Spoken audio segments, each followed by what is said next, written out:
Cool. Yeah, so episode Episode 21. Our podcast is now 21. Old enough to drink in stupid countries. Yeah, in countries that now that when that bill passes will require 5 years worth of fucking social media before they'll let you in. Yeah, that'll be weird.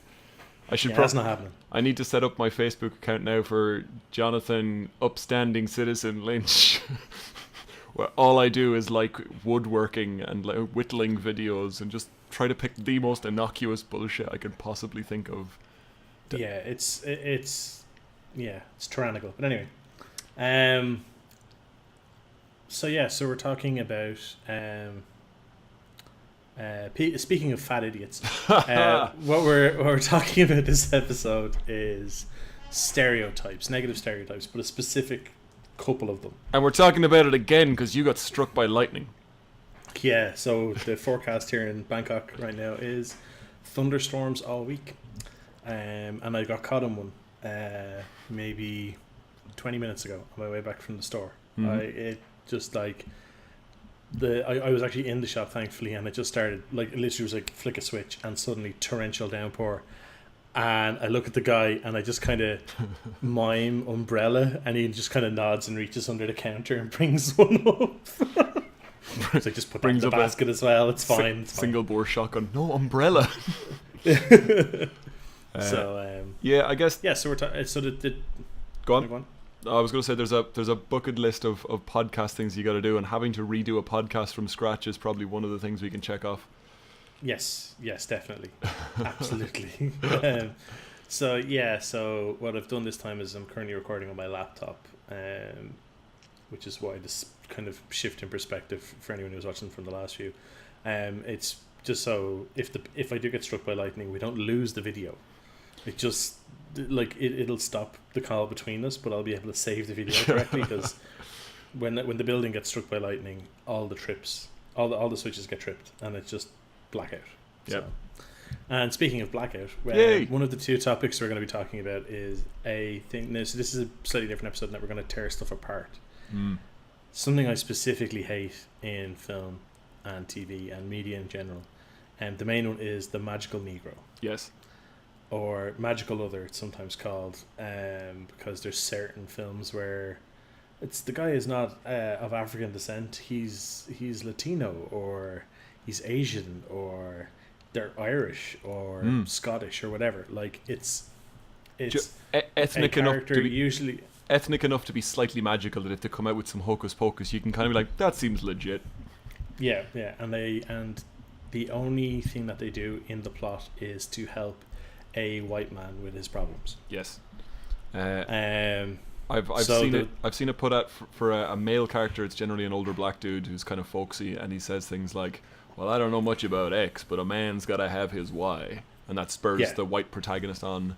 And then on a lady, it's often the sassy black woman, and I'll do the line from Community where Jeff looks to a black woman for guidance, and she shoots him down, and he goes, oh geez, I'm sorry, I was raised on TV and was conditioned to believe that every black woman over 50 is a cosmic mentor. Yeah, and that's the thing, and while we do mention one or two female ones, I think most of our examples are male. Yeah, I'm looking at a lot of them are male. But yeah, the main one, the biggest victim / participant, I don't know, but also one of the persons who subverts it a lot is Morgan Freeman. He is the classic one. So he is literally a magical, omnipotent being in Bruce and Evan Almighty. Yep. Where he plays God, and he could be anyone, but he'll be a minority, and he won an Oscar for it in $1 Million Baby. Yes. And we were discussing before whether Driving Miss Daisy counts, because he is kind of half the film. Yes. And it's a bit of a back and forth. Yeah, and in my example, I'll talk about how I think you can still, like, if a character is just a throwaway character, it's a example of tokenism where they just want to put a black character and they want to put an Asian character in. But I think you can have, I think the most kind of blatant example of this is one where the black character is in the movie the entire way and is in some way the protagonist. Yeah, the another one occurred to me actually between our mishap and today, which was Robin Hood, Prince of Thieves. Yes, he's in that as well. he's the And the Saracen. character, he's the Moor, yeah, and the character he plays in that isn't actually in the original myth. No, So and they're just like, would be hugely out of time and space and distance in order to be there. yeah, considering that it's meant to be Robin comes back from the Crusades, and it's like, yeah, I'm not sure if that would gel really, you know. He has a weird magical moment in that where he assembles a telescope out of nothing, out of a piece of glass and some leaves or something, or a bit of leather. Yeah, probably some sticky back plastic, like, you know. Yeah, exactly. Very, very Blue Peter. And there's a weird moment of him, like, you know, I guess they're trying to subvert the noble savage thing that he's got, like, technology that's way ahead of his time, but it just seems so weird, that scene. Yeah, and it's one of those ones that I don't know, it just annoys me. Like the particular trope, and like as you said, he does subvert it a bit. So in Wanted, his character is like, oh yes, we can use the loom to tell the future and know who we have to kill, but it's all bullshit. He's just trying to run them for profit. And then you have in we're saying in Shawshank Redemption, he's actually the main character. Yes. Andy Dufresne is like Red Ellis is the main character. Andy Dufresne is the magical other who comes in, because he's the guy who they describe him as he walks around without a care in the world. He walks around as if he has no as if he wasn't in prison. He is such a fish out of water. He is such he is the magical character. He's the guy who comes in who has the kind of magical thing of being innocent, and that keeps him going. Yeah, of course, we're all innocent in here. Yes, yeah, and but it's like Red is very much the main character, and all the way through it, it's all told from his perspective. He's the narrator. He's the guy who every description of Andy and every major description of what happens to Andy comes from Red. So it's like he's just observing him, and even the whole thing with the escape, the day or two leading up to it, when they're worried about him, and then when he comes back to his cell and Red's worried about him, it's all from Red's perspective. You don't see the escape until after they find out. Now granted, it's a clever reveal, but it also means that you only find out about it when Red finds out about it. So that's kind of it's a weird kind of flip on an inversion on it almost. Yeah, I think to kind of dig into the trope a bit more, to the reason I don't like it is because it's kind of lazy writing, and because I think that by giving a certain speech in a movie to a certain type of character, it's a form of racism that I think is quite pronounced, and it's really obvious in horror movies. That if you my favorite scene in a horror movie is when things have been getting spooky for a while, and we said this before, that the white protagonist is there. He's a journalist, or he's a writer, or photographer, or somebody of no fixed hours. Exactly. Spooky shit's been happening for a while. Moved to a new house. They're outrunning their past, and bad shit's been happening for a while. And we're about to come into the second act. But now they've got enough kind of proof of bad shit, and they need to bring it to the expert. And if it's a white character, it'll be a stuffy old dude who's got lots of books. And then he'll quickly read the book and look directly at the audience and say, "This is why you should be definitely afraid, and it's definitely a real thing that could happen." But they often give that speech to a creepy looking ethnic character. It's the old Asian dude at the start of Gremlins, kind of like quickly does a lot of mumbo jumbo and sets all the rules, and you can't really question him because his weird culture probably has all this, like, it's probably completely legit for him. And they subvert it a little bit with Whoopi Goldberg in Ghost, where they bring it to the expert who's the psychic, and it turns out she's as far as she's concerned, she's a fraud, but it turns out she actually does end up channeling the ghost, which is really funny. But that just seems to be like a subset of it, like where there's a what would you call there's a it's the unwilling participant. I think so. Yeah, I mean, like that's kind of a thing that just.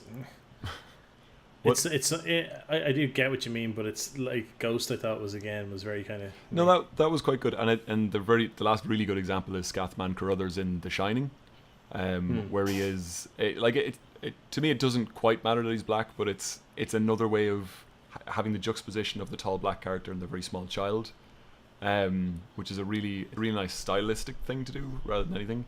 But where it's bad is when it's an old gypsy character, or was it Poltergeist, where they bring it to like the little person, the person with dwarfism, and she's got a really weird voice. This kid is unclean. Am I remembering that correctly? That could be Poltergeist, yeah. This child is clean.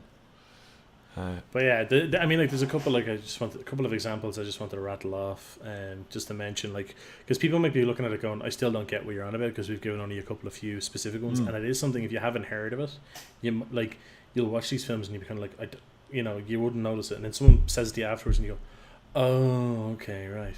So like the big examples, American History X, when the main character Derek goes to prison, he meets an African American guy there who changes him and talks him out of the KKK, all that type of shit. The Adjustment Bureau, the agent who helps Matt Damon's character in that, is the only African American agent in the entire fucking bureau. The Legend of Bagger Vance was the one that made me aware of it. It was a Will Smith film from 15-20 years ago. 1920s golf. Didn't make a lot of sense, but it was this whole thing of there was nothing else on TV and Will Smith was usually reliable, so I was like, alright, I'll put it on, and then I was watching it, and then I was kind of reading up on it afterwards, and people were going like, oh, another classical magical Negro, and I'm like, what the hell is that? Yeah. And that's kind of what introduced me to it. Gladiator, Demond Hansu's character is very much one of those. Yep. And it's so there's a couple who subvert it quite well, though. Well, before we move off Gladiator, I do think that's an example where they've specifically given it to that character so they can have all the conversations about the afterlife with him. And again, it is very much the kind of like everything else is quite grounded, but all the magical stuff, so they can have that magical ending where the gladiator Juba buries the two figurines in the earth, but when you see him do that, you're like, oh, he's definitely Maximus is definitely in heaven now because that lad had the last kind of scene there. Yeah, and but it kind of it flips it a bit as I was saying, where he actually fights. He fights alongside him, and he becomes like a. It's not necessarily the magical order, because usually the magical order doesn't partake in the journey that the character has to go on. They show up and give some folksy wisdom and then wander off into the sparkly distance. I always prefer, and then I always prefer the Stephen King way of doing it, where it's always a New Englander. Well, we don't want to go down that road. But at least in Gladiator, he fights alongside him, and he's the only one who survives. Yes, that's true. Which is kind of okay. So, do you want to keep going with your examples? Yeah, just some of the subversions though, that I want to call out. Like, so in the Matrix, it's not Morpheus. A lot of people would go, "Oh, so Morpheus in the Matrix?" Yes, it's not, because he has his own motives. It's the Oracle, but only in the first Matrix. Now, in the later Matrix films, they do flesh her character out, and they go, "Oh, but look, there's this other story behind her." But Morpheus himself is not. But he appears to be at first glance, but he very much has his own motivations for doing what he's doing. And Neo is like a means to an end almost. He is self-serving rather than in service of a white protagonist, I think. Yeah, it just happens to be that his goal is like, he knows if without the one, Zion will fall. And I think we said he's more of a ship's captain archetype, which I really like, the idea that he's assembling a crew and he's driving everybody and he's unquestionable. Yeah, and that whole thing of like, where normally the magical other will be like, oh, I'll tell you everything and I'll explain why you should do it, and I'll give you some parable about, when I was young and this happened. Whereas with Morpheus, particularly in the second and third films, there's a line that he says to Link, played by Harold Perrineau, in near the start of the second film, where he turns to him and goes, "Link, if you're going to be the operator on this ship, I need you to do one thing. Trust me." And which is basically his way of going, I ain't going to explain shit to you. I'm going to tell you to do something, you're going to do it. There's not going to be exposition for the sake of plot. Yep. Which I like. Speaking of Harold Perrineau, he actually, I thought it was good, he's Mercutio in Hamlet, or Romeo and Juliet. Romeo plus Juliet. Yeah, Romeo plus Juliet, and Leonardo DiCaprio. So I think that's a really good example, because he's a character, he's important to the plot, and the skin tone is irrelevant, and they just put a good actor in there, Mm. and it worked. So like when I see that, and it's like, oh, they've diversified the cast. It's like, yes, and in no way was it done to make the white man and make Whitey look better. It's and I know we're doing this as two white guys. Like we're Irish. That's where they grow white people.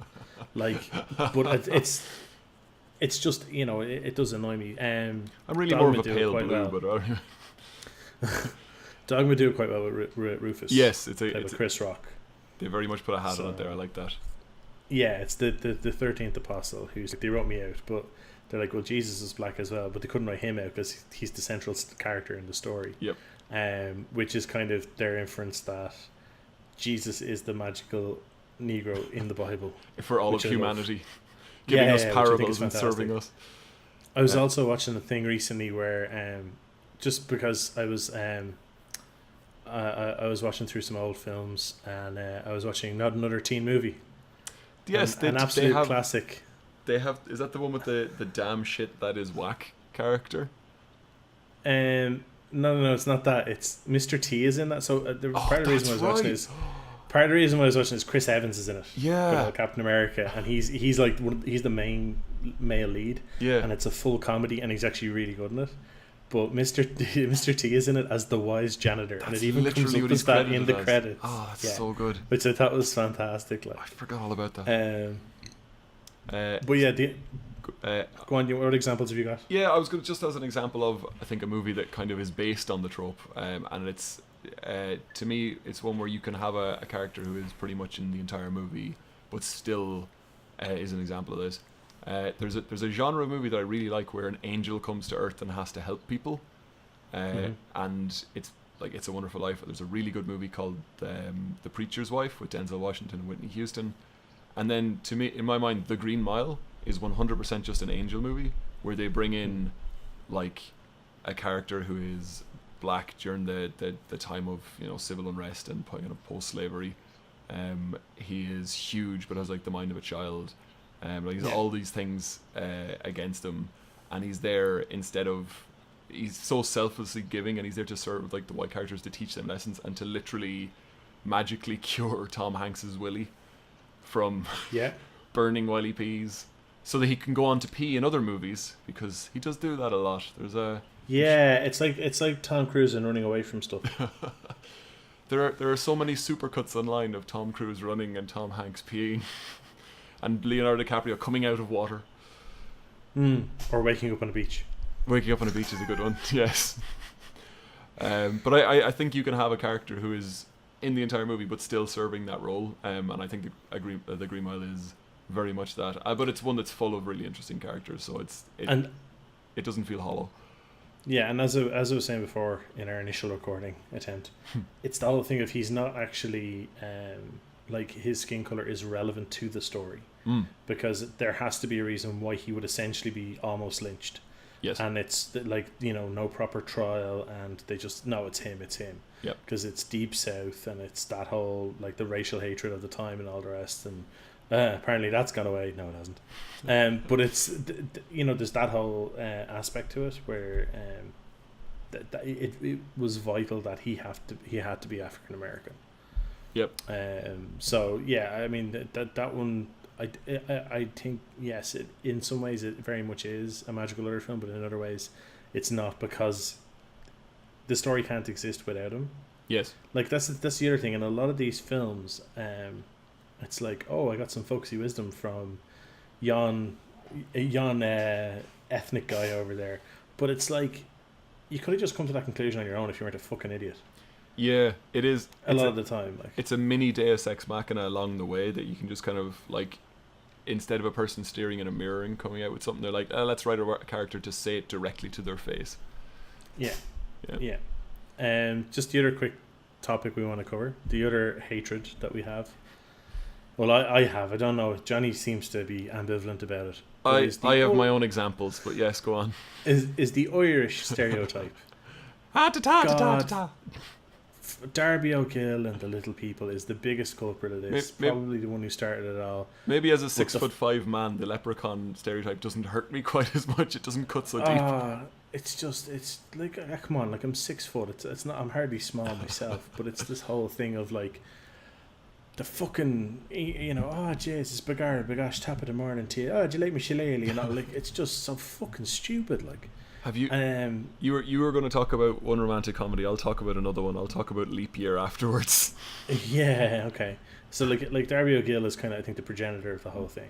The Quiet Man does have elements of it, but the Quiet Man is like, the Quiet Man doesn't try to lampoon anything. It's just it's poorly researched. Is kind of the best I can say about it. Like they're trying to just play a film in Ireland. Do you know what? It never bothered me so much about Darby O'Gill because it felt like it was written by Matt Parker or Matt Stone and Trey Parker. It felt like they were doing a South Park or something about it. Because when the Banshee shows up, it's like they kind of went, there's a few boxes we got to take care of. These are hilarious. Yeah. And the one that pisses me off the most is P.S. I Love You. And the main reason why it pisses me off the most is because it's written by a fucking Irish person. And like, do you know what? If they went like, here's one, right? There's a film that is full of Irish stereotypes, and none of them are inaccurate, and that's Intermission. Right? Yeah, Intermission is a great example of that. Well, okay, very Dublin stereotypes, but still, they have proper accents and they speak correctly, and the language and the patter, the Irish patter is correct. It's not like, like fucking P.S. I Love You, fucking Aaron jumpers and sheep like in fields with stone walls, and fucking wearing cladderings and all this. It's just bollocks. And it's just so much bollocks. They have there was a movie called Grabbers, which I think is fantastic, and it's a British cast. A lot of them are British cast doing Irish accents and stuff, and they nail it. They do it really well, and it's set on a wee island, so it's not even set in Dublin. It's a wee twee island. Yeah, it's out in the middle of nowhere. Like, and they managed to capture a lot there. I was going to talk about Leap Year, which is a 2010 film, a romantic comedy, in which a woman lands in Kerry, which is in the very south of Ireland, and has to drive to Dublin to stop a wedding or something like that. And she meets a publican, a fella down in Kerry who's going to drive her there. And it takes them like 6 days to drive all the way to Dublin because, of course, Ireland is hilarious in twee and his car is tiny and he's basically driving a tractor. And everywhere they stop along the way, they have to hilariously pretend to be husband and wife because the backwards locals wouldn't let them stay in the same house, let alone the same bed if they were unknown to each other. I haven't seen this film and already I hate it. Oh, it's so fucking ridiculous. Just when the trailer came out, we were like watching it, me and my friends, and they must have cut this together wrong. There's no way that they're implying, and from driving to Kerry to Dublin, they genuinely stop in the Aran Islands and Connemara, and then they go to Temple Bar for a little while. Like, they have to hit all these weird landmarks they have no regard for geography. So here's the thing: a good portion of our listeners are outside of Ireland. Yep. So we should put this in context. Driving from the very northern tip of Ireland to the very southern tip of Ireland can be done in under a day. Yes. I think it's about 7.5 to 8 hours, depending on traffic and what roads you take and what route and all the rest. Yep. Driving from Dublin to Galway, which is only slightly north of Kerry, takes about 2.5 hours. And driving out to the very extreme of Kerry, the tip of the ring of Kerry, would take you about an extra 1.5 to 2 hours, just because the roads aren't as big and lower speed limits. So if she has to drive from Kerry to Dublin, also there's no reason why she'd ever land in Kerry. But if she had to go from... the plane was forced to land. She lands in a thunderstorm, and it's all very, like, she comes out, and it's a beautiful day, and Ireland is revealed. It's terrible. If you actually landed on the most remote area of Ireland, you can get anywhere else in Ireland in under 8 hours. Yes. So the fact that it takes 6 days is a load of my fucking hoop. And that is an Irish... That's an Irishism for you, right? And this is the other thing. So speaking of fans abroad, I know we have some listeners in America, and I just want to say, I know we missed it by a couple of weeks, but it's St. Paddy's Day with 2 D's. It's not St. Patty, okay? Miss Bouvier can get her own fucking holiday. Right? A patty is something you put on a bun. Which you're well acquainted with. Yeah. An abbreviation of the word Patrick is paddy. Hard D. Right? Patty's Day. No. fuck off, right? We don't call the 4th of July Freedom Day because we're not dicks like that, right?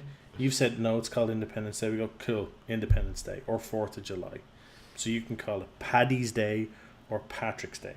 And if I'm out in a bar... None of this Paddy's shite. If I'm out in a bar in Boston and you recognise that I'm Irish, don't try to buy me a drink that with an Irish name to impress me, because you'll call it something like a Belfast car bomb or a Black and Tans, and I am completely within my rights to punch you at that stage. Or I'm completely within my rights to turn to the bartender and ask for a lovely cocktail called a 911, because that is the equivalent of what you're saying to me when you ask for those things. Yeah. So the car bomb was invented in Ireland. It's great. It's a nice little bit of nice little national treasure we have there. That's responsible between like the what we refer to as the Troubles. Responsible for the death of hundreds, possibly thousands of people. Used as a terrorist weapon. Essentially, the various terrorist organizations used a fleet of cars the way Al Qaeda used 3 planes on 9/11. Yeah. So we'll call it a car bomb. No, just don't be a cunt. It's very simple, right? Also, the whole Black and Tan thing. The Black and Tans, when they were in Ireland, they pretty much had the run of the place. It was like being occupied by terrorists. They could come into your house, drag your family out of bed, disappear the men, rape the women. Nothing to be said. Nothing. So yeah, that's not something worth joking about either. There you go. Just again, just to be that. Do you know what that'd be like? That's like us asking for a drink called a school shooter. It's not really that nice. What will you have? Ash, get me a double Sandy Hook there, would you? So Sandy Hook's a good name for a whiskey, though. I don't know why. It sounds like a golf place, but anyway, it does. Don't do it. Don't do it. It's just you'll get along better with Irish people when you run into them if you're not from Ireland and you follow these rules. Also, there's an American tradition of if you're not wearing green on Paddy's Day, I can pinch you. Try that with an Irish person. Let's see how fast you end up on the floor. Because bad fucking idea. But anyway, that's just part of the whole Irish stereotypes. I get that there's a lot of people in America that have Irish ancestry. Irish Americans outnumber Irish people 11-1 because there was this whole thing with the famine and 3/4 of our population emigrated. So we all ended up over there, and there was a lot of space, and we were very heavily Catholic, so no contraception, breed like rabbits. Oh yeah, absolutely. Hey, there you go. But yeah, so there's there's a couple of things to avoid there. If you claim your heritage if you want to, just get it right. I watched a movie about 7 years ago called Irish Jam, starring Eddie Griffin, and it was about a black rapper who wins an Irish pub in a raffle. Oh God! And has to go to a wee island off the coast. And I'd forgotten all about that. If we're cutting this together for video, I'll put a little video of it next. Put the trailer to it next to us talking. I don't know what to say about it. I genuinely don't. It is one of the worst movies I've ever seen. I watched the whole movie with my mouth open, just what the fuck. Well, that's saying something. So I tell you what, right? We'll jump on to games. Yes. What games have you got? What games stereotypes did you not like? Now, in my research of this, I've noticed that games don't seem to do it as much. No. Because normally, games are of the manner of you're the guy responsible for the cool shit happening. Yeah. So. And games take the in many cases are magical to begin with. They take the kind of fantasy sci-fi approach to races where they can just sort of make them up if they want. So I was thinking the only person who I could think of that fit the bill for me of the magical other was Garrus in Mass Effect, who was just there always agreeing with me.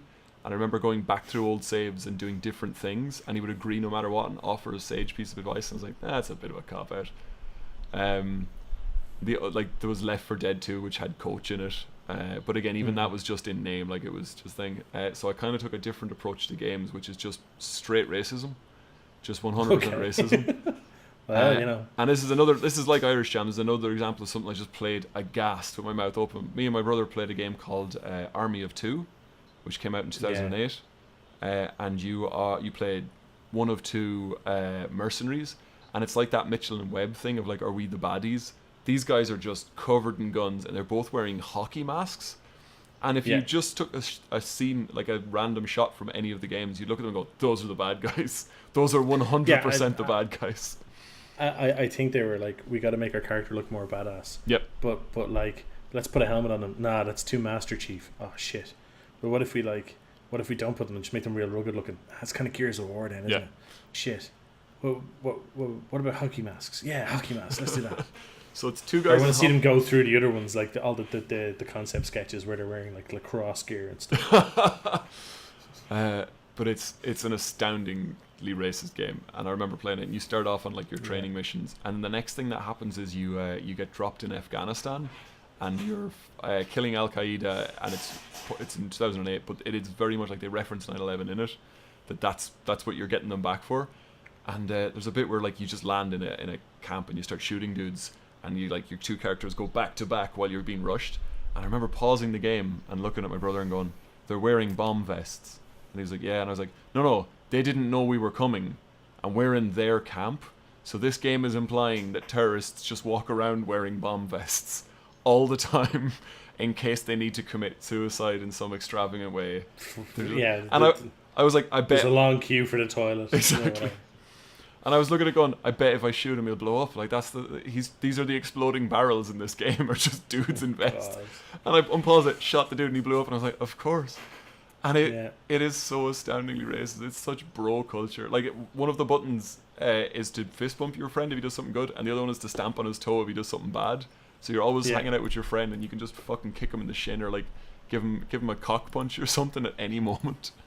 Oh, it's so bad. And then the second game is in China or somewhere, and you're just mowing down like increasingly identical guys.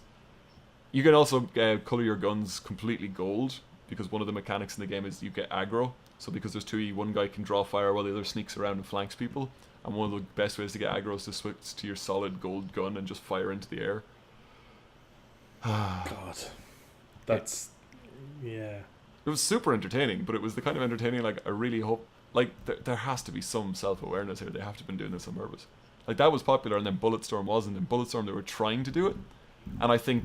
Oh yeah, Bulletstorm was specifically aiming to be as over the top as possible, because I think it was almost a reaction to they had set a certain tone in Gears of War, and in Gears of War 1, and they didn't expect it to take off as well as it did. They were like, oh yeah, this will sell well, but they didn't expect people to latch on to the story so well. And then they were like, oh shit, we can't really change. We can't, like, the jokes have to be kind of limited. Don't use them too much. They have to be paced quite well. So yeah, and it feels like partially a reaction to that. I still think Army of where they were just like, let's go over the top. I think Army of Two did a better accidental parody than Bulletstorm. That was my one. It is just the game that I play. Like there's been a few games I've played that have really racist moments in it, but that was the one where it just start to finish just had me going, good lord. And they keep outdoing themselves. I looked at some YouTube videos before we were chatting, and like the first one had the dudes doing the Allah Akbar. They're running at you with swords as well, and you're like, what? Everyone else has those like combat shotguns. And they're just ripping each other to shreds, and there's still guys running at you with swords. And I'm like, it makes sense when they're the psychos in Borderlands, because the point is they're insane. Yes. But this is just a stand. Plus, it's like Borderlands is very much Mad Max, so it's improvised weaponry. It's what you can get your hands on. Yeah, it's just. What was your example? Strangely enough, my one is from Silent Hill. Oh, interesting. It's from Howard Downpour? Blackwood. It's Howard Blackwood. Yeah, he's in Downpour. He's in Book of Memories. He's in a whole lot of the comics and stuff. He's the postmaster. Yeah, he's the postmaster. He very much is in. Yeah, go on. He's the postman who doesn't seem to know he's stuck in hell.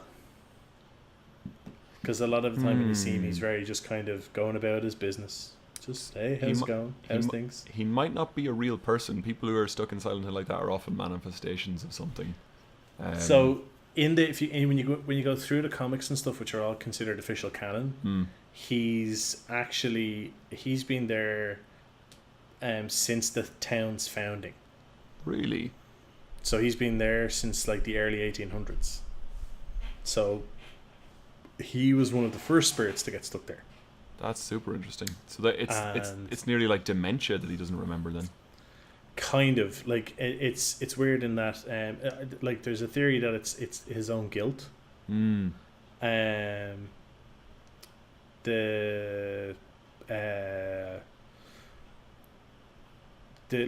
So there's the theory of like, so when they say like a character's stuck in there and trying to work penance, it's called like full circle. Yeah. So there's a theory that he's trying to do that, but it's mentioned in one of the things, I think it's one of the comics where he mentions that he killed someone in self-defense before. So it's almost like the town doesn't see him as needing to stay because it's like it was self-defense. Yeah. But he feels guilty about it. So this is like Laura the child. It's like some people who are just there and they don't see the level of hell that everyone else sees. Yeah, because there's several times in the game where you just, in Downpour, there's a point where you see you're talking to him. You're near the pit stop and you're chatting away to him, and he basically comes up. He's like, "Oh, do you need any help?" Like, and he sees you're in like a convict's outfit, and you're like, "Hey, look, I don't want any trouble. I just want to get out of here." And he's like, "Oh, I'm just trying to help. Don't worry about it." Like, yeah. And then you see a weird figure in a window, and he just doesn't notice it. Yeah. There's all that type of thing. Like, he seems very unaware, but he just like every time you see him, he's just walking along, doing his thing. There is a thing about Silent Hill. If it traps souls like that, it can often use them to pull the extra people in. And in Silent Hill Book of Memories, it is him who sends the book to the protagonist. And it's like, it is the first mover. It's the thing that kind of kicks off everything. Yeah, but that's the thing. He facilitates the character. You know what I mean? So. Like, and he's the shopkeeper as well. So he is the guy who's facilitating the character's journey through it. So it's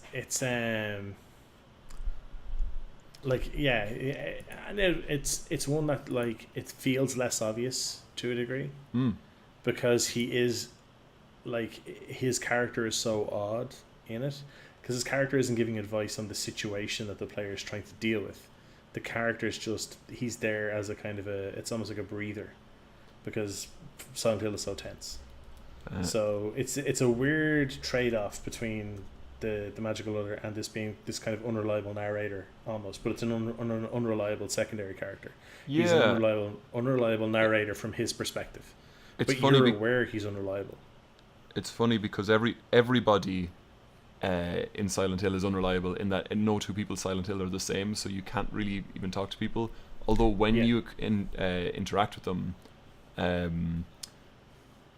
their Silent Hill can bleed into yours. I'm really interested then to think, if he's been there this long, what if his Silent Hill starts bleeding into yours? Do you get a little bit more of the history? Does he bring, like, if he's your shopkeeper, can he can obviously deal some stuff to you and like help you on your way? He's the shopkeeper in Book of Memories. In Downpour, you just run into him as he's gone about his business. Yes. And then I think it's in the comics, like, so he says that he killed someone in self-defense, but it's also hinted that there's something involving the slave trade. Right. So there's a whole kind of other hidden thing to him there. But I just thought it was a kind of an interesting one, because he's got that, like, it feels less overt, because when you run into a shopkeeper in a game, you're like, hey, this guy's just cool. Like, I'll trade in stuff and I'll get stuff back. It doesn't feel like this character who shows up to be like, oh, well, gee shucks. Now, he does have an element of that in Downpour, but it's eased off for Book of Memories. But Book of Memories is when he becomes he has more of an impact on your progression. So it's a weird kind of trade-off. It feels less token order, but he is actually more of a token order. It's weird as you go through the games which ones have of the people you encounter who aren't the monsters and stuff. The first one, it's Sybil Shepherd, so she's the police officer. You've got a figure of authority who seems to have no power here. In the second one, it's Maria, so you've got the Scarlet Woman, and you're kind of the straight-laced guy, and she's kind of leading you astray. By 3, there's a whole cultist kind of background to it. There's a character called Vincent Smith, who is the character I was talking about, of like the guy with his books, who's trying to find some piece of information for you, but he's completely evil. Like, he's so obviously evil. Actually, 4 has the Japanese made games don't have subtlety when it comes to bad guys. And then 4 has a kind of other as well, where it is I'm going to say gypsy woman, but it could just be Italian,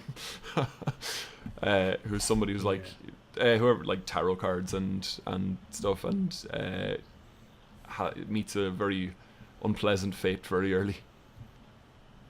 Yeah. Have you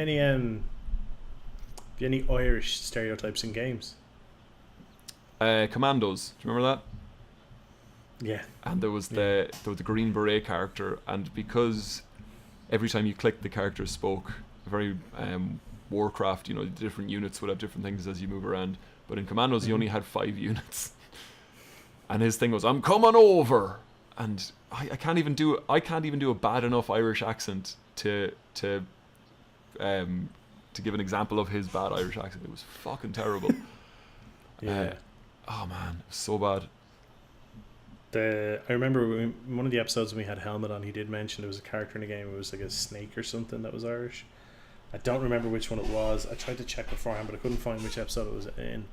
But the two that kind of jumped out to me, I thought BioShock did it really well. Oh yeah, that's in cool. Having an Irish person in without actually doing any of the stereotypes. Faith and Bagheera's kind of. It's just an Irish voice. Yep. Which I thought that's great, because it actually kind of reinforced despite it turning out to be a lie, it reinforced this whole thing of this is meant to be a nation for people from all over the world who feel a need for something new. No gods, no rulers, only men, that type of thing. Another game that I liked for it was Broken Sword. The original Broken Sword had a couple of scenes set in Ireland. And it's very like country village, and everything's very thing. But then you walk in and you go, "Oh, top of the morning to you," and they're like, "What?" And like they just straight up throw it back in your face, which I like that. So it looks very picturesque and idyllic, but then like as soon as you interact with them and try and play into the stereotypes, they're like, "What are you doing?" Yeah, that's very nice. So I like that. I appreciate that they did that. So I genuinely thought there was a scene in Clive Barker's Undying set in Ireland, but now that you say it, I think it might have been Broken Sword. Oh man, getting those two mixed up, I think. Two very different games. Yeah, I genuinely, I think there's a picture on the front of Clive Barker's Undying where it's pictures of standing stones with some Celtic ruins in them, and I superimposed one game over the other. Okay, right, okay. So TV shows. What you got? I have on the idea of straight racism, Two Broke Girls. It is a TV show that came out in 2011 and ran for 6 years or 7 years, and it is astoundingly racist, bafflingly so. But they're trying to go for the American Pie style humor, where every second joke is a sex joke or a bullying joke. Like that's kind of dicks. Yeah, there's a lot of that. And I remember watching it when it first came out, just to anything that comes out like that, even Chuck Lorre stuff. I guess I'm morbidly masochistic when it comes to some of this stuff. I think I like reminding myself that if I'm ever writing comedy or anything like that, the stuff that gets on TV is so middle of the road that you can absolutely I feel better about me. I feel better about my weirdly alternative comedy now. But I looked it up again at some YouTube videos because they have like an old black character. His name is Earl. He sits by the door and he's a little bit lazy. He's like, "Oh man, I need a big strong man who's like to help me carry this cup of coffee over there. Get me a cup of coffee and bring it back." And like has these scenes where he comes out of the freezer like a lot of weed smoke going, "Oh, I need some French fries." And you're like, okay, so he is whenever you want a punchline and you couldn't think of anything right there, you just do a old black stereotype. They have Oleg, the Eastern European dude who's obsessed with sex and is a Borat character. Like they just went, and this person is Borat, and was no other character development there. And the really, really worst one is Han, the Asian manager, who is the butt of the joke because he's tiny. I know that like they specifically hired a tiny Asian kind of. They were trying to go for a man-child character, and they just really, really leaned into it so hard. And it's so bad. You're watching it, you're like, I feel like I'm complicit in bullying watching this. Like they're doing jokes like, one of the girls sneaks off to have sex. He's like, no one has sex on my clock. One of the other characters looks at him and goes, well, maybe your clock's not big enough. And I was like, 10 minutes of canned laughter. Pause for laughter. Yeah. Crickets. Well, that's it. It's just it's an astounding racing show. It's the kind of thing I just look at and go, oh, so that's still. Like, I thought we'd move forward, but no, it seems. No. Look at the news. Like, no, we haven't moved forward. And then to rattle through a couple of other magical Negro kind of examples, there's Whoopi Goldberg on The Next Generation, and my favorite one is Shepherd Book in Firefly. Again, just because his name is literally guidance knowledge vessel, and they nailed it so hard with the magical other thing of like, this guy's he's knowledgeable, he's going to guide you. And then of course you told me that I was kind of aware of this, that he's not that character at all. He is the man who killed Shepherd's Book, spoilers. Yeah, and he's the guy who killed him. The character who's in Firefly, who's been giving people advice and being like this kind older dude, is completely not a preacher and not a wise man. He's just bullshitting. He's just bullshitting. Yeah. But it's kind of it kind of shows the whole thing of like it's just common sense on how not to be an ass. You know, and that's the thing. If you look at the film, if you look at Serenity, Chiwetel Ejiofor's character is it Chiwetel Ejiofor in that? It is, isn't it? Look it up. Go on. In Serenity. His character is like all the way through it. He's very polite. He's very well spoken. He's very rational about everything. He doesn't get angry. He doesn't let Mal anger him, and it's very, you know what I mean. And it's so there's almost like a shadowing thing there of like, this is the guy who was like trained in the same school as Book. Yeah. You know what I mean? There's that kind of vibe to it. So. It's Ron Glass, is that it? No, Ron Glass plays Shepherd Book, but the guy who plays the main bad guy in Serenity. Sorry. Yeah. Is it? I think it is. Dead air for a second, and then we'll cut this bit out, and then we'll totally both agree. Drum roll.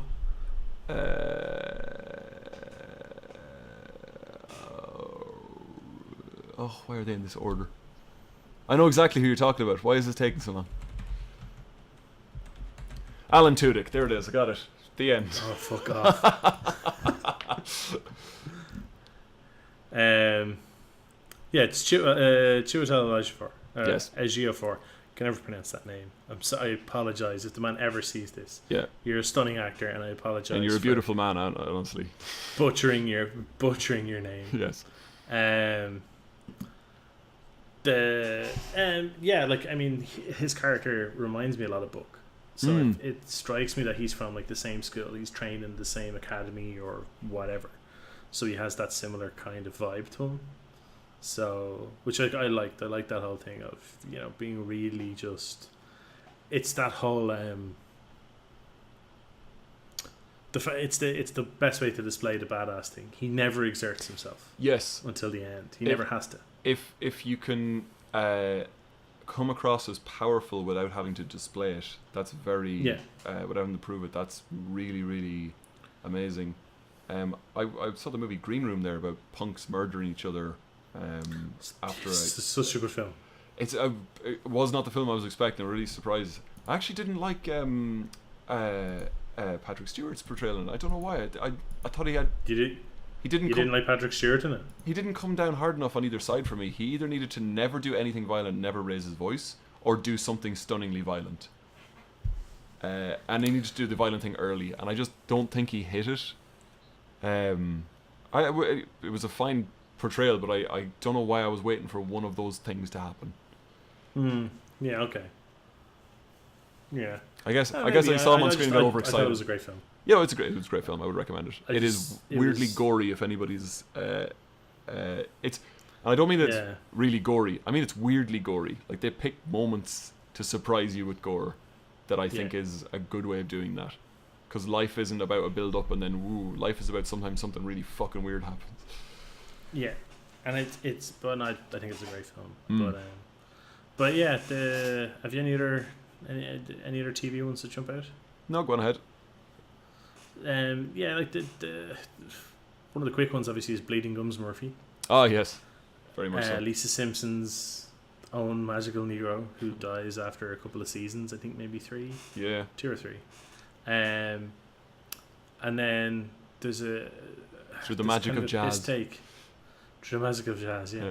There's kind of a piss take as well in the Venture Brothers, where Hank in season 4 is convinced that the UPS man has the Shining just because he's black and is kind of down to earth. And they're like, maybe he has the Shining, and his dad just keeps shouting at him. He's like, damn it, boy, stop, leave that man alone, he's trying to do his job, and all this type of thing. But it turns out he actually does have the Shining. Amazing. Which is just, classic Venture Brothers, really. The main one I wanted to talk was Guinan in Star Trek.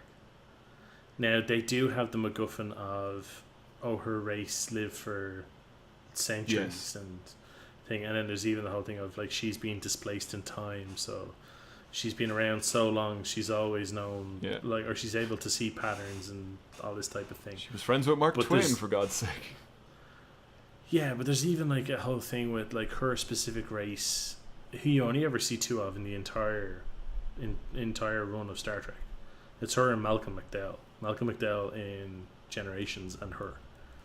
And they have this whole thing of, like, like Q is afraid of her. Q's omnipotent. Q is afraid of her. I'm like, the fuck is this?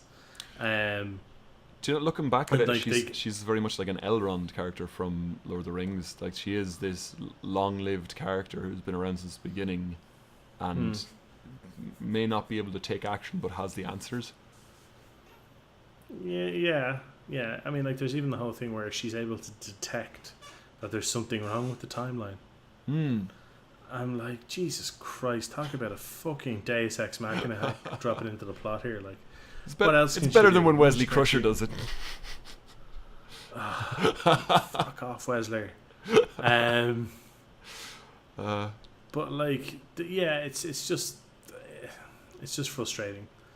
Don't get me wrong, she's a great actress, and I think she does a great job in the character.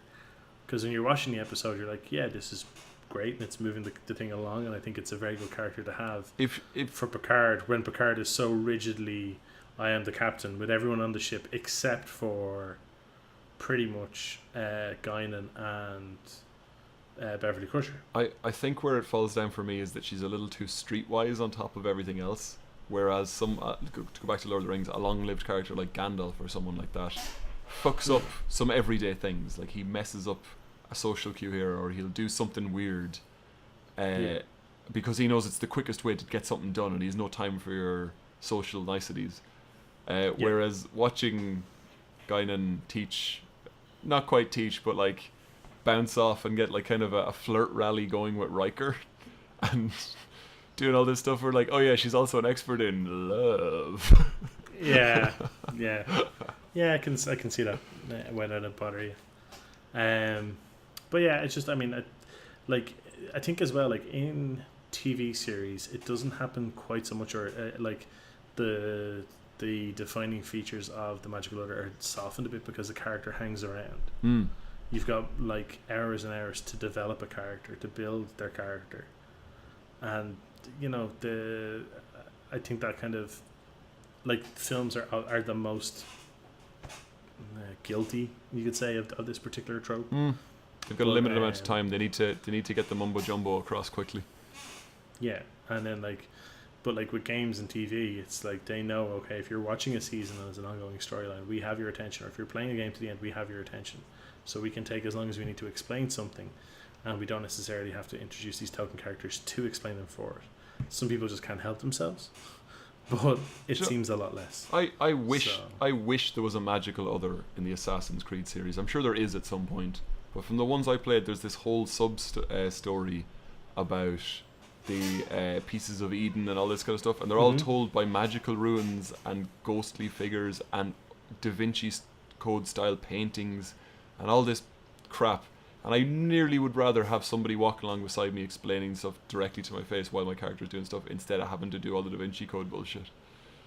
Yeah, I mean, that's the thing. Like, there is flaws in Assassin's Creed, and I kind of ignore all the Eden stuff. I just go into those games to play through the actual piece of history storyline, and then 100% the collectibles. That's kind of my jam with it. But yeah, I mean, it's weird that they don't really have it. Yeah. So, but I mean, it doesn't necessarily a bad thing that they're able to like facilitate their storyline progression through other means. That's fine. It's a bit of actually non-lazy writing. Like. Yeah. In terms of Irishness, have you any TV shows that really pissed you off? No, I'll give a shout out to Preacher for having a good example of an Irish character, because there was a couple of times in that where they let the character. Now his accent's a little bit all over the place. I can't.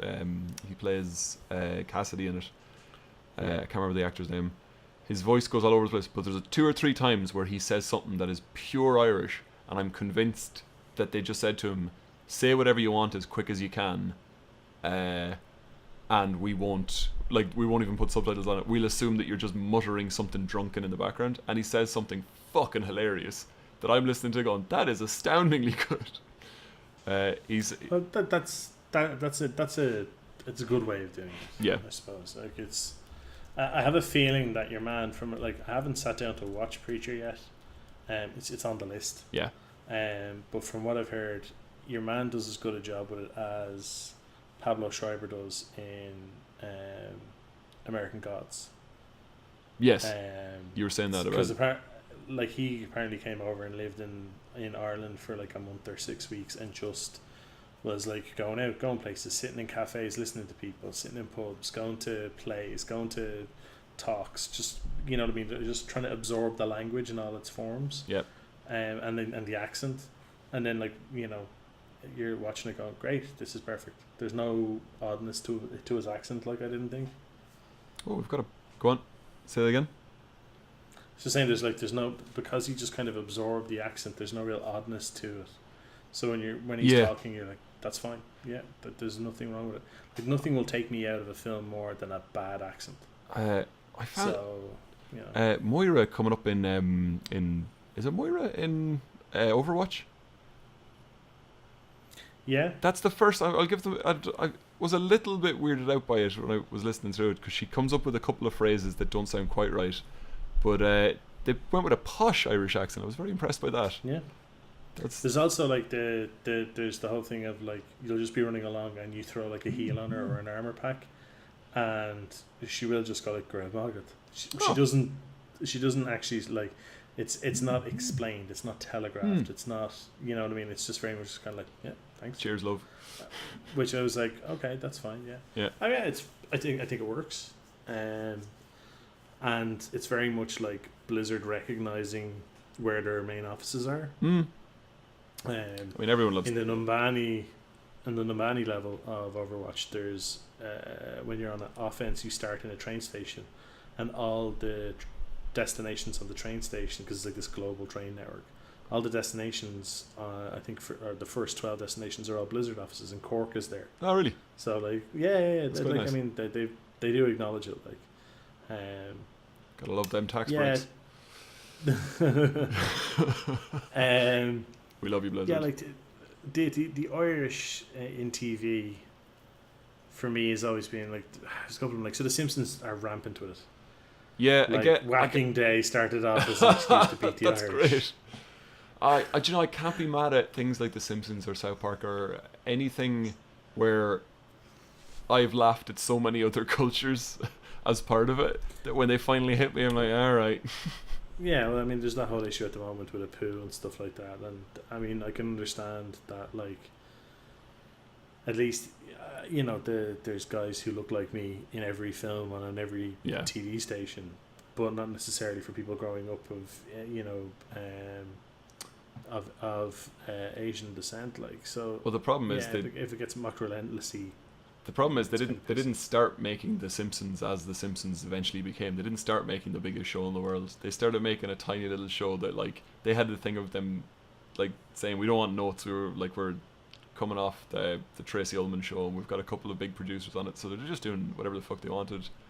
But the story was that someone had written the character, he didn't even name yet, it was Shopkeeper, and had written in brackets, not Indian, in bracket. And Hank Azaria thought that and just did an Indian accent to fuck with whoever had written that down. So it was like a once-off joke. Like, it just randomly came about, and he's been doing it now for more than 20 years, because he decided to fuck with 26. Oh, fuck's sake! because he decided to fuck with one person one time. He just probably hasn't worked on the show in 24 years. Exactly. Yeah, but like the Simpsons do a lot of them. Whacking Day started as an excuse to beat the Irish. You did the whole thing with like Grandpa Simpson. He's like, "Who ran the Irish out of Springfield back in 20? It was me, I tells you." And then it cuts to a guy wearing the Irish suit with the shillelagh, and he's like, "And a fine job you did too." I mean, yeah, everything's a piss take in the Simpsons. Everything's a stereotype. Everything's a mockery of it. What was the one where it cuts back to Mr. Burns and he's imagining himself as a curly-haired young lad in the bumper car?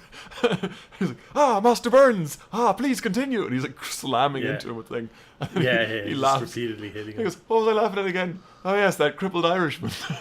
Yeah, it's like it's a bit bouncing back quickly to another cartoon, Captain Planet. Oh yes, Captain Planet. Oh, can we stop the podcast here and play the rest of that? Just play the outro as that entire episode. That was amazing. The episode. Do you know what the episode's name is? Captain Planet solves the troubles. No, if it's Doomsday, it must be Belfast. Oh fuck! Yeah. Jesus wept. My favorite is. So that for people who don't know, that's a scene where the Planeteers all end up in Belfast, and there's a Berlin Wall style blockade down the middle of Belfast, separating Catholic Belfast and Protestant Belfast. And you know what? If Belfast actually had been like that, probably would have been a lot less trouble. Yeah. Yeah, it was nowhere near that simple. We were mad for drawing murals, so it was like, put a wall between us, we'll just colour it in. Oh, God. But, it's got the greatest line where somebody has a Molotov cocktail, or I suppose we just call them petrol bombs, and he's about to fuck it, and the fire planeteer shoots it out of the sky, big flame ball, and he's like, "What are you doing, guy?" He goes, "Sure, why would I care? That's a Protestant bakery." And they just look over, and he was about to torch a bakery. You're like, "Alright, man, cheers for that." There's a nuclear bomb in Belfast. Yeah. That's how they all come together in the end, because somebody's going to set off a nuclear bomb. Yeah, it's a fucking shambles of an episode. It's the same ending as Watchmen. Probably the TV series that does it the worst that for me, and like I'll mention Sons of Anarchy briefly because they do go to Ireland, but it's mostly still gun running in warehouses, so it's not really a huge deal. Yeah. Is Voyager, Star Trek Voyager. Oh, the Captain Kitty episodes. Kitty O'Pride or something like that. Oh, it was Kitty Janeway. Yeah. Like they didn't go Kitty O'Pride with it, but anyway. It was something fucking stupid anyway. And it's the whole thing of Catherine Janeway's ancestors are Irish and she wants to know more about Ireland. Now, here's the thing, I've heard a really weird counter argument to this that kind of makes sense if you know Star Trek. Yeah. So there's all these tropes about what it is, like it's tuned up to the nines. It is the full die. But in Star Trek lore, there was a massive nuclear war that wiped out a lot of records. So people who made holodeck programs were working off the information that they had available to them, which would have been a lot of old films, Darby O'Gill, bottom Little deck of People. the Titanic. Like, so it's the whole thing of the trope is to blame for that episode. Like, to blame in canon, the trope is to blame because they were trying to find out about Ireland and they looked it up and all they could find was Darby O'Gill and the Little People and Ballycus Angel or whatever the fuck. And it's like, it's a mishmash of all that. So there's this real kind of weird cyclical thing there. It's the bit in Futurama where they go to Pastorama and the wrong people are all hanging out because to them 100 years is like no difference. Yeah. Oh man, it's funny. Yeah. But they're kind of the only ones that jump out, like TV show wise. I'm sure there's others. It's just, for me, the ones that kind of were like, this is prime fucking magical other, and this is prime Irish. Because that's the thing. Like often, when it's a magical other, it's not the Irish guy because the Irish guy is drunk, or the Irish guy is up for a fight, which isn't very conducive to I'll help you set you on your way. And no, we're a wild card. We're not the we're not the guidance. Except for Atlas. Kind of. Yeah. kind of. But yeah, so that's kind of the main one I have. Have you anything else you wanted to put in? I want to do the same joke I did the last time to start, except to end it this time. Which is that we've really good weather here at the moment. And last weekend I was walking by my the window to my apartment, and the apartment opposite me, the balcony was open, the 2 double doors were open out. There was 2 girls who had taken a mattress out and they were sunbathing naked, and I saw them. I was like, oh, I'm trying to duck and shit, and I was like, oh, I can't let them see me looking at them. And I was kind of thinking it was weird. And then I was like, when something weird like that's happening, you're not doing anything, but you feel like you're to blame. And I was like, maybe if I take my shirt off, then it'll be like, if they catch me, there'll be like some solidarity or something. I'm like, we're all naked, what? And I decided the best thing I could do is just leave and go for a walk. But before I left, I've got a marker for drawing a window, a big chalk marker, and I wrote "Great day" for it on the window. So if they looked up at any moment, they would see that somebody had seen them. That's just... Yeah. But okay. After my big long walk, I came back and I saw one of them was still there, naked, sleeping, and I was so afraid that she'd fall asleep in the sun. And I was really thinking about opening the window and trying to splash water at her and then ducking again or something, just to try and get her out of the sun at that stage. She's flicking rubber bands. Yeah, she had a fierce rotisserie chicken look about her. No bueno. There you go. That's all from me. Oh, I've got a Kickstarter. It's literally got 2 days left on it, and if this goes out tomorrow, it'll be 1 day left on it. It's called Untitled Book Launch. Untitled Book Launch. Yeah. So explain what it is. Our good friend Brian Lelas is writing a sequel to his previous book, which is called Tome, which is really good. Which is out now in paperback. It is, yeah. It'll be out soon in paperback. And he's been writing a sequel to it for quite a while now. It's been taking him an inordinate amount of time. I edited Tome in 2014. Right, and he's been writing the sequel to it since then. Yeah. And I've basically set him a deadline, which is to say, in October, where I'm going to throw him a launch party, and if his book is finished, fantastic, and he can launch his book. And if his book is not finished, I'm going to write a parody version. So his book will be called Resolver if he gets it out. My book will be called Resolver, I Hardly Know Her. And it is a parody. It follows on from his previous book and investigates the death of some of his characters. And it will then hopefully lead neatly into his next book. But basically, and it's met its goals. It's now up past 600 quid, which is ridiculous. For what is essentially just an April Fool's troll. Yes, it is 100% an April Fool's joke that has gotten out of hand, but kind of on brand for me. So go check that out. It's got a funny video and some funny stuff on it, even if you don't want to back it. But it's Untitled Book Launch on Kickstarter. Yeah. Cool. I have nothing else to throw in. So thank you very much for tuning in. Thanks, everybody. We'll see you next time. Take it easy. Have fun.